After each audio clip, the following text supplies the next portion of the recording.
worked when I was at work one night, and my mom was over with Jan. Mom was getting nervous about the baby coming. It was time for her to deliver.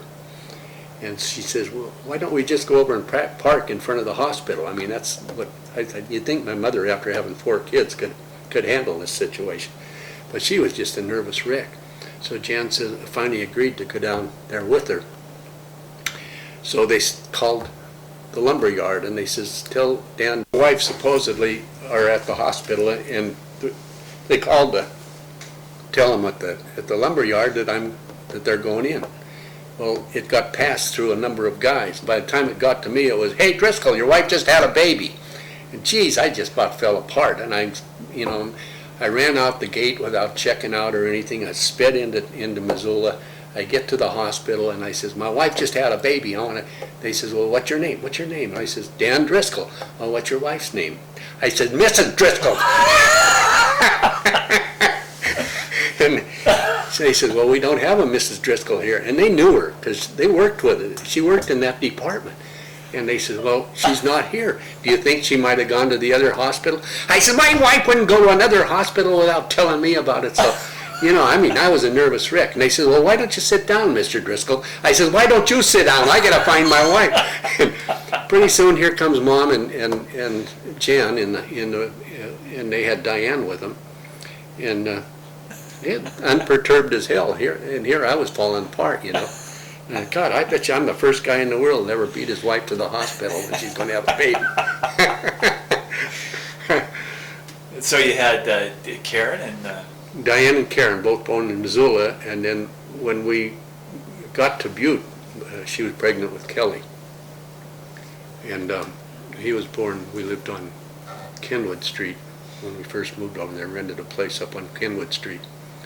And then we bought a house up on 15th Street. And the prerequisite was that the monthly payment had to be under $100. Because I was making $500 a month. That was, even in those days, that wasn't very much pay. And that's why he turned that store over to me when he did, because I told him, I said, Jesus, I'm going to have to get a job that pays something. I can't do this. So he turned it over to me, and from that time on, it was, I still didn't get paid much, but at least enough to pay the bills. So you came to Butte to work in the drugstore what year? 1962, I went to work for Uncle Bill. And God, the atmosphere in that store at the time was somber. The store had kind of dwindled down. The neighborhood was, a guy that was a teacher over at the university, or a lab instructor, was a kid I'd gone to high school with, Don Galpin. He says, why do you want to go to a dying town in a dying neighborhood and take over a dying drugstore? And I says, well, because it's got my name on the front. I really got bought into that. But I figured, what the hell, I'm starting from nothing, and if it goes broke, I haven't lost much. And it looked like it was going to go broke, because the store was on a downhill trend. And I went to work, and Uncle Bill was crabbier than hell, and I found out it was because, for one thing, he'd quit drinking. Uncle Bill was a terrible drinker, or a terrible guy to be around when he was drinking. And Mary and him, Mary Barch was our clerk, the two of them had ulcers, terrible ulcers. Geez, you'd go in there in the morning and you didn't want to say hi. You didn't want to sound happy or anything, because you get your head chewed off if you did. Mary would come in and go right in the bathroom and throw up. And they both eventually had resection on their stomachs for the ulcers. And after that they were okay, But Bill, I would run into Bill. I told you how cantankerous he was as a kid. Well, he never got over that. And when I was going to school, Mom lived in the apartment right behind this drugstore at that time. It was on the corner of Crystal? Yeah, on Crystal and on Park Street, down from the Blue Villa block, which was the Parkway at that time. Gene Daly ran it as the Parkway. And one night, I'm in Mom's apartment, and Mary called me up. She said, Bill's been up at the Parkway, and he's in no condition to be filling prescriptions. Will you get in here and take him home. His wife's waiting for him to play bridge and on and on. And I thought, oh God, I don't know. I don't like being around this guy when he's been drinking. So I went out and he had tried to start the car and got the motor flooded. And I says, here, let me try. So I get in and I step on it and his car starts right up. I get out of the car, he smacks me right in the solar plexus. He said, and I says, don't you ever do that again. I says, I'm going to hit you back the next time. I says, now get in that damn car and you're going to go home. So we went down, used to park on Crystal Street. We went over Broadway Street and there was a bar right across from Grandma Driscoll's house on the corner of, there's a tennis court there now on the corner of Alabama and Broadway. And he says, stop right here, we're going to go in here and have a beer. I says, you're not going to stop anywhere and you ain't having any more beers, so keep your mouth shut and just sit there, I'm taking you home. So I drove around, went up Park Street Hill, and we go past the Parkway Bar. Stop here, I want to go in. I says, I told you before, you're not going in there. And I thought, God, I got to get this guy home before he drives me crazy. I get him down to his house. He lived on Travonia Street, which is a real steep street going down off at the top of Platinum Hill. And I had to go down the alley behind his house and zero into the garage. I get the damn thing down. I almost slid right past it. It was slippery out that night. And finally got it in there, and I started to get out of the car, and May comes out on the back door of the house and starts yelling at me because I guess she thought I'd had him out getting him drunk. God, I don't know if I can, I got to work for this guy. I don't think I can do this. But we had a few battles, but he's the one that finally told me about when they were kids and he baiting my dad all the time and what, in effect, telling me what a jerk of a kid he had been, Yeah.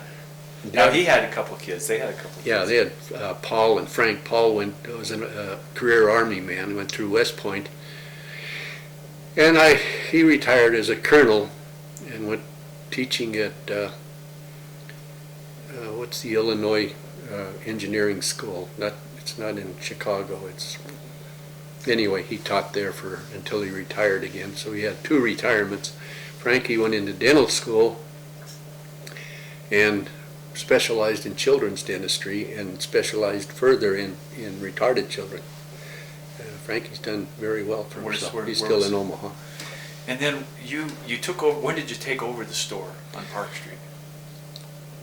1966. And then because I was threatening to leave and he knew damn well nobody else was stupid enough to take that place over. And I knew, I lost a lot of sleep over it, and I knew going to bed one night I couldn't sleep, so I got up and I started writing things down. You got to do this or you got to do that or get out of this business altogether. The first thing I wrote was you've got to expand, get bigger, or get out. As simple as that, and it was true. And so I started making improvements on the place. Eli Acid, my closest competitor, had been a real good friend of mine. He got drowned up at Flathead Lake, he and his son, his adopted son. And he had Henry's Drugstore up on Granite Street. Henry's Drugstore, incidentally, here I go off on another tangent, was Myron Brennig wrote a story about Butte called The Sisters. Well, that's where the drugstore in that story was, up at Henry's Drugstore. And it's not all that great of a story, but this guy, a pharmacist, had 3 daughters. So that caught my interest because I was a pharmacist with 3 daughters, and it described perfectly all the places you'd walk by going if you went from that drugstore uptown. Where was that on Granite? On Alabama. Okay. And it's still there. It's really an awful sight right now because all the siding has come off of the building.